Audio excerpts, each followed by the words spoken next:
Par cette nouvelle naissance, nous arrivons dans un monde complètement nouveau, où aucune des anciennes aptitudes, si nous en avons eu conscience, ne nous est d'aucune utilité. Nous sommes si lents à le reconnaître et le réaliser. Il est possible que dans cette vie naturelle, nous possédions des capacités, pouvoir accomplir certaines choses, en résoudre d'autres.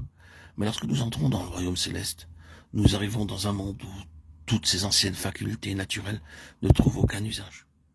Nous avons une nouvelle vie, et cette vie a ses propres lois spécifiques. Et l'ancienne vie naturelle n'est d'aucune utilité dans cette sphère. Vous et moi, nous ne pouvons pas vivre dans le domaine de l'esprit, dans le domaine des choses de Dieu, par notre vie naturelle.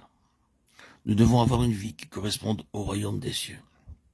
Désormais, nous nous découvrons en possession de cette nouvelle vie, une vie totalement différente.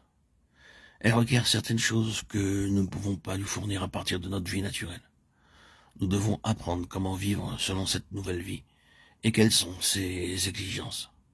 Et à mesure que nous avançons de temps à autre, nous apercevons qu'il y a des choses qui ne sont pas justes, qui ne sont pas correctes, et que cette nouvelle vie ne se développe pas. Quel est le problème?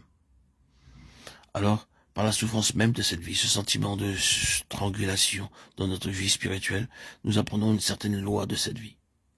Nous l'avons en quelque sorte violée, privée de ses exigences, nous n'avons pas coopéré avec elle. Elle a en elle ses propres lois. Nous devons les découvrir et vivre de manière adéquate. C'est une toute nouvelle et surprenante chose. Vivre selon cette vie divine relève d'une formidable éducation. Elle possède ses propres voies divines. Et elle ne se pliera pas à cette autre vie qui est par nature en nous. Il s'agit d'une vie complètement nouvelle et différente. C'est l'altérité absolue au sujet de ce que Christ est, comparé à nous. Nous avons une nouvelle marche, où nous ne l'avons jamais encore expérimentée. Peu importe combien de temps nous avons marché au cours de notre vie dans ce monde, nous ne l'avons jamais fait auparavant dans cette sphère. Et nous devons faire notre premier pas dans la vie spirituelle de la même manière qu'un bébé fait le sien dans la vie naturelle. C'est une nouvelle façon d'avancer. Et nous apprenons comment marcher selon le Saint-Esprit, très souvent par les chutes que nous faisons et les erreurs que nous commettons.